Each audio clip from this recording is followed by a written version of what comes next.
మెదక్ జిల్లా నర్సాపూర్ ప్రభుత్వ ఏరియా ఆసుపత్రిని ఆకస్మిక తనిఖీ చేశారు ఎమ్మెల్సీ అంజిరెడ్డి. ఆసుపత్రిలో సిబ్బంది పనితీరు, మందుల కొరత, వైద్య సేవలపై రోగులని అడిగి తెలుసుకున్నారు. ఆసుపత్రిలో సరైన సదుపాయాలు లేకపోయినా, మెరుగైన వైద్యం అందించకపోయినా తక్షణమే చర్యలు తీసుకుంటామని హామీ ఇచ్చారు.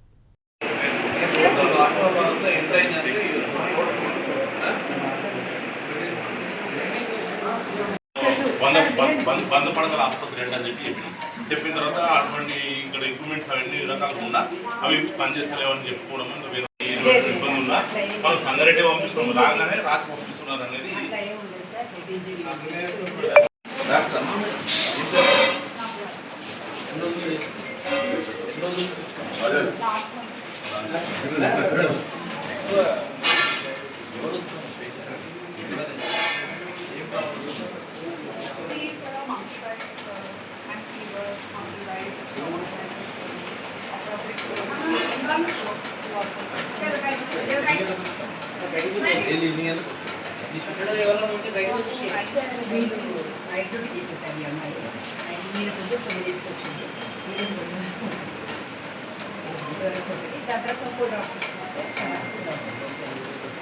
అంటే మార్నింగ్ డాక్టర్ ఇప్పుడు కంటిన్యూ అవుతారు.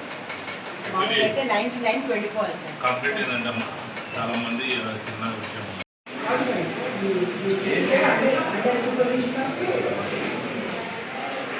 క్యాజువాలిటీ ఉండదు, ఉంటారు. కేసు రాగానే వాళ్ళు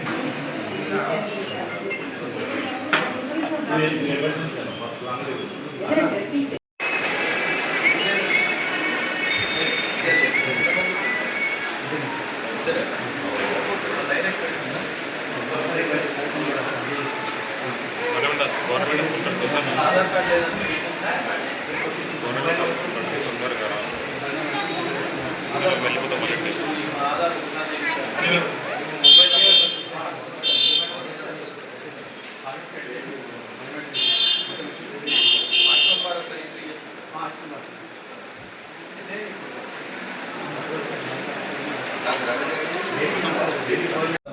ప్రివెంటివ్ చేయాలి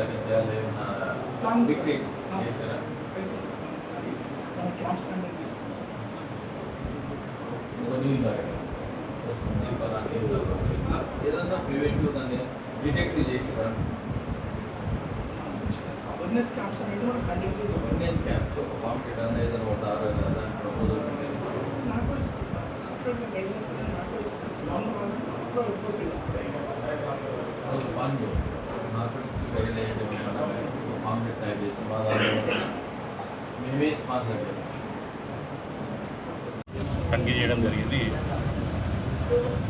మన రోగులకు కూడా చాలా ఇబ్బందులను ఎదుర్కొంటారని చెప్పి వాళ్ళు నోటీసులు పోవడం వల్ల అసలు ఏం ప్రాబ్లమ్స్ ఉన్నాయి, ఏమి ఎక్విప్మెంట్స్ ఉన్నాయి దాని విషయంలో క్షుణ్ణంగా పరిశీలించి ప్రతి వార్డు కూడా తిరిగి రోగులకు ఎటువంటి ఇబ్బందులు లేని కూడా కనుక్కొని తక్షణమే వారికి ఎటువంటి ఇబ్బందులు ఏమైనా ఉన్నా వారి పరంగా కానీ ప్రభుత్వ పరంగా కానీ లేకపోతే రాష్ట్ర ప్రభుత్వానికి ఏదైనా ఇబ్బందులు పెడితే కూడా వాళ్ళ నుంచి కొట్లాడి తీసుకొచ్చేది, మరి సెంట్రల్ ప్రభుత్వం నుంచి కూడా ఏమైనా అవసరం ఉన్న నిధులు కూడా తీసుకొచ్చి ఈ ఆసుపత్రులకి అన్ని రకాల ఎక్విప్మెంట్ డాక్టర్స్ కూడా ఉండే విధంగా రోగులకు ఎటువంటి ప్రాబ్లం లేకుండా చూసుకునే విధంగా ఇప్పటిదాకా వాళ్ళు వచ్చి చూడడం జరిగింది. ఇప్పుడు వారు మనం మాట్లాడారు. అంజిరెడ్డి గారు మన నర్సాపూర్ ప్రభుత్వ హాస్పిటల్ను సందర్శించడం జరిగింది. వారు హాస్పిటల్లో రోగులను అందరినీ కూడా పలకరిస్తూ మరి వాళ్ళ ప్రాబ్లమ్స్ ఏ విధంగా డాక్టర్స్ వాళ్ళకు ట్రీట్మెంట్ ఏ విధంగా చేస్తారని తెలుసుకోవడం జరిగింది. అదేవిధంగా క్లీనింగ్ గురించి కూడా అడిగి తెలుసుకోవడం జరిగింది. ఆ తర్వాత హాస్పిటల్కు సంబంధించిన వాటర్ వసతి కోసం కూడా నేను నా సొంత నిధులతో నేను పంపిస్తానని చెప్పి నాకు చెప్పడం జరిగింది. మరి ఈ హాస్పిటల్లో వసతులు సరిగా లేవని చెప్పి అంజిరెడ్డి గారికి కంప్లైంట్ కూడా నర్సాపూర్ నుంచి ఇవ్వడం జరిగింది. అయితే అవన్నీ కూడా తెలుసుకుంటున్నాడు. ఇప్పుడు సూపరింటెండెంట్ గారితో కూడా మాట్లాడి ఏదన్నా హాస్పిటల్ వసతులు ఏమన్నా తక్కువ ఉన్నట్టయితే అవి వెంబడే అరేంజ్మెంట్ చేస్తానని చెప్పడం జరిగింది. నర్సాపూర్ కాన్ఫరెన్స్లో ఏరియా హాస్పిటల్ ఇక్కడ జిల్లా అధ్యక్షుడు మల్లన్న గారికి, వైస్ చైర్మన్ గారికి, అదేవిధంగా రఘువీర్ గారికి మరియు మిగతా మిత్రులకు, మీడియా మిత్రులందరికీ పేరు పేరున నమస్కారాలు తెలియజేస్తున్నాను. హాస్పిటల్ వీళ్ళందరి కోరిక మేరకు హాస్పిటల్ విజిట్ చేయడం జరిగింది. ఈ హాస్పిటల్లో డాక్టర్లు శాంక్షన్ పోస్ట్ ఎన్ని ఉన్నాయి, ఎన్ని ఖాళీలు ఉన్నాయి, ఎంతమంది ఓపీ పేషెంట్లు ఉన్నారు, ఈ 100 బెడెడ్ హాస్పిటల్లో ఇన్ పేషెంట్లు ఎంతమంది ఉన్నారు, ఒక్కొక్క ఓపీలో ఎంతమంది చూస్తూ ఉన్నారు ఎవ్రీడే. ఈ హాస్పిటల్లో ఎవ్రీడే ఓపీ పేషెంట్లో ఆయుష్మాన్ భారత్లో ఎంట్రీ అవుతున్నాయా లేదా, డిజిటల్గా ఎంట్రీ అయినప్పుడు ఒకసారి ఐడి కార్డు వచ్చిన తర్వాత మళ్ళీ ఆధార్ కార్డుతో మళ్ళన్న పేరు మీద ఆధార్ కార్డుతో వేరే హాస్పిటల్ పోయినా కానీ తనకి ఏ ప్రాబ్లం ఉంది, బ్లడ్ గ్రూప్ ఏది ఉంది, ఏ విధంగా ట్రీట్మెంట్ చేయాలా, ట్రామా సెంటర్లు కూడా ఓపెన్ చేసినప్పుడు కూడా మన తమిళనాడులో బాగా జరుగుతూ ఉన్నాయి ట్రామా సెంటర్లు. ఎక్కడైనా యాక్సిడెంట్ అయినప్పుడు కూడా ట్రామా సెంటర్ ఇక్కడ నుంచి అంబులెన్స్లో పోతూ ఉంటే అసిస్టెంట్ డాక్టర్ కూడా పోయి వేరే హాస్పిటల్లో ట్రీట్మెంట్ చేయడానికి ఏ స్పెషలైజేషన్ డాక్టర్ ఉన్నా వేరే హాస్పిటల్లో బాగా ముందే అవేర్నెస్తో గోల్డెన్ అవర్స్ అంటారు అది. అదేవిధంగానే అందరు కోరేది ఏంటంటే మీడియా మిత్రుల ద్వారా అందరికి తెలిపేది ఎక్కడైనా యాక్సిడెంట్ అయినానుకో, యాక్సిడెంట్ అయిన వెంటనే వాళ్ళని హాస్పిటల్ తీసుకొని వచ్చి ట్రీట్మెంట్కు ఏ ప్రైవేట్ హాస్పిటల్ అయినా కానీ కేంద్ర ప్రభుత్వం ఒకటే చేస్తూ ఉన్నది. నితిన్ గడ్కరీ చెప్పారు 1,50,000 రూపాయల దాకా సెంట్రల్ గవర్నమెంట్ ఇవ్వడానికి ప్రపోజల్ పెట్టింది. అదేవిధంగా గోల్డెన్ అవర్స్లో ఎవరైనా తీసుకుపోతే వాళ్ళకు ఆ గోల్డెన్ అవర్స్ ట్రీట్మెంట్ అయితే వాళ్ళకి 25,000 రూపాయలు కేంద్ర ప్రభుత్వం ఇవ్వడానికి ఆస్కారం ఉంది. దయచేసి మిత్రులందరికీ యువకులకు అందరికీ కోరేది ఏంటంటే ఎక్కడ ఏదో యాక్సిడెంట్ అయినా ఇమీడియట్లీ మీరు మీ స్వతహాగా తీసుకున్న ఏ పోలీసు వాళ్ళు అయినా ఎవరైనా దానికి మీ పేరు అడగరు, ఏం అడగరు, మీరు తీసుకొచ్చేయండి. ఒకవేళ వాలంటరీగా మీరు ఏది చేసినా కానీ రాబోయే రోజుల్లో మీకు అది బెనిఫిట్ అవుతుంది. అదేవిధంగా ఇక్కడ హాస్పిటల్ని నేను బాగా వెరిఫై చేస్తాను, హాస్పిటల్లో ఇంకా చెక్ చేస్తూ ఉన్నాను. ప్రతి ఒక్కరికి ఏ ఇబ్బందులు ఉన్నాయి, మందులు కొరత ఉన్నా కానీ ఈ మందులు ఇండెంట్ పెట్టిరా, దీంట్లో హాస్పిటల్ డెవలప్మెంట్ సొసైటీ అని ఉండే హెచ్డిఎస్ కరెక్ట్ నడుస్తూ ఉన్నదా లేదా, నిధులు కరెక్ట్ ఉన్నాయా, అదేవిధంగా ఎక్విప్మెంట్స్ కరెక్ట్ ఉన్నాయా లేదా, ఎక్విప్మెంట్ స్కానింగ్ అయినా లేకపోతే ఎక్స్రే అయినా బయటికి మనం పంపిస్తూ ఉన్నారా, ట్రీట్మెంట్ కరెక్ట్ జరుగుతుంది. ఎందుకంటే నర్సాపూర్లో ఉన్న వాళ్ళందరూ ఏంటంటే చాలా బీద వాళ్ళు ఉన్నారు, వాళ్ళందరికీ కరెక్ట్ ట్రీట్మెంట్ జరగాలి. అదేవిధంగా ఏంటంటే డెలివరీ దాంట్లో కూడా నార్మల్ డెలివరీస్ ఎన్ని అవుతున్నాయి, సి సెక్షన్స్ ఎన్ని అవుతున్నాయి. నేను చూసిన ఇప్పుడే నార్మల్ డెలివరీ 46 అయినాయి, సి సెక్షన్లు 33 అయినాయి. ఎందుకైనాయి కూడా అడిగినాను. ఫస్ట్ ఎప్పుడైతే డెలివరీ అయ్యారో సి సెక్షన్ అయింది, అందుకోసానికి వాళ్ళకు కూడా సి సెక్షన్ చేయమని ఒకటే చెప్పినాను ప్రతి డాక్టర్ కూడా. రాబోయేది ఎవరైనా డెలివరీ అయినా నార్మల్ డెలివరీ మీరు 90% నార్మల్ డెలివరీ తీసుకోవాలి. ఒకవేళ ఇబ్బందులు ఉన్నా కానీ సి సెక్షన్ చేయాలని కూడా డాక్టర్లు ఇన్స్ట్రక్షన్ ఇవ్వడం జరిగింది. అదేవిధంగా పీడియాట్రిషియన్ డైలీ 60 మంది వస్తూ ఉన్నారు పిల్లలు చాలా ఇబ్బందితో. అదేవిధంగా డీహైడ్రేషన్ చాలామంది ఉన్నారు, కీళ్ళ నొప్పులు చాలా ఉన్నాడు, డి విటమిన్ చాలా లోపిస్తూ ఉన్నారు చాలామందికి. అదేవిధంగా కొంతమందికి ఫోలిక్ యాసిడ్ వచ్చి ఇబ్బంది పడుతూ ఉన్నాయి. నేను ఒకటే చెప్పిన, ఎందుకంటే మీ మందులు ఏరియా హాస్పిటల్లో ఎన్ని మందులు అవుతున్నాయి, మందులు రిక్వైర్మెంట్ కరెక్ట్ ఉందా, ఎక్స్పైరీ ఏమైనా అవుతున్నాయా అవన్నీ చెక్ చేస్తూ ఉన్నాం. సూపరింటెండెంట్ జాయింట్ డైరెక్టర్ కూడా నేను మెయిల్ పెడతాను.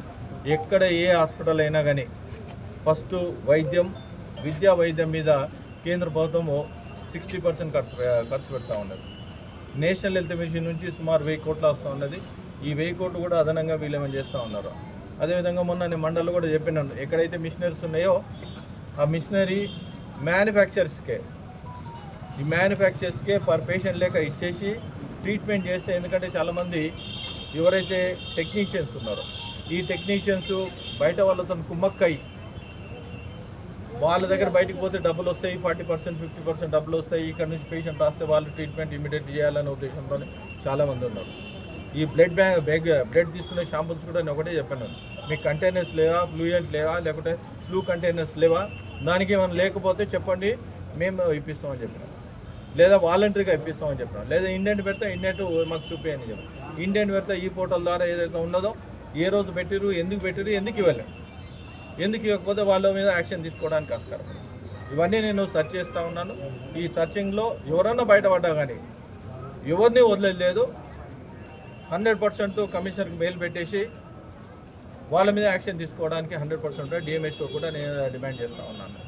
80% అబ్బాస్ అని కొత్తది ఉంది, ఆధార్ బేస్డ్ అటెండెన్స్ సర్వీస్ అని. ఈ అటెండెన్స్ సర్వీస్లో ప్రతి ఒక్కరు పోర్టల్లో అటెండెన్స్ చేయాలి. గతంలో రిజిస్టర్ సైన్ చేసినట్టు కాకుండా అది ఉంటేనే వీళ్ళకు ఉంటుంది. ఫార్మసీ ఏదైతే మెడికల్ షాప్ ఉన్నదో మెడికల్ షాప్లో ఎప్పుడైతే మందులు తక్కువైనాయో ఇమ్మీడియట్లీ ఇండెంట్ పెట్టేసి అది చేయాలి. లేదా హెచ్డిఎస్ అని హాస్పిటల్ డెవలప్మెంట్ సొసైటీ ఏదైతే ఉందో చైర్మన్ గారు ఉంటారు, కమిషనర్ ఉంటారు, దీంట్లో కొంతమంది ఎన్జిఓస్ ఉంటారు. ఇమీడియట్లీ మందులు ఏమైనా తక్కువైనా కానీ వాళ్ళ దగ్గర ఫండ్ ఉంటే ఫండ్కి ఇమీడియట్లీ తీసుకురావాలి. అదేవిధంగా ఇక్కడ దగ్గర ఏంటంటే చాలామంది కోతులు కరుస్తున్నాయి, అదే కుక్క కాటు మందు మళ్ళా పాము కాటు మందులు కూడా ఉన్నాయా లేవా అని అన్నీ వెరిఫై చేస్తూ ఉన్నాను. ఎట్టి పరిస్థితుల్లో బీద వాళ్ళు ఎవరైతే ఉన్నారో వాళ్ళందరికీ వైద్య సౌకర్యం అందకపోతే ఇమ్మీడియట్లీ ఒక ఫోన్ చేయండి. ఆ ఫోన్ చేస్తే ఎట్టి పరిస్థితుల్లో మేము వాళ్ళ మీద యాక్షన్ తీసుకోవడానికి మేము రెడీ ఉన్నామని తెలియజేస్తాం.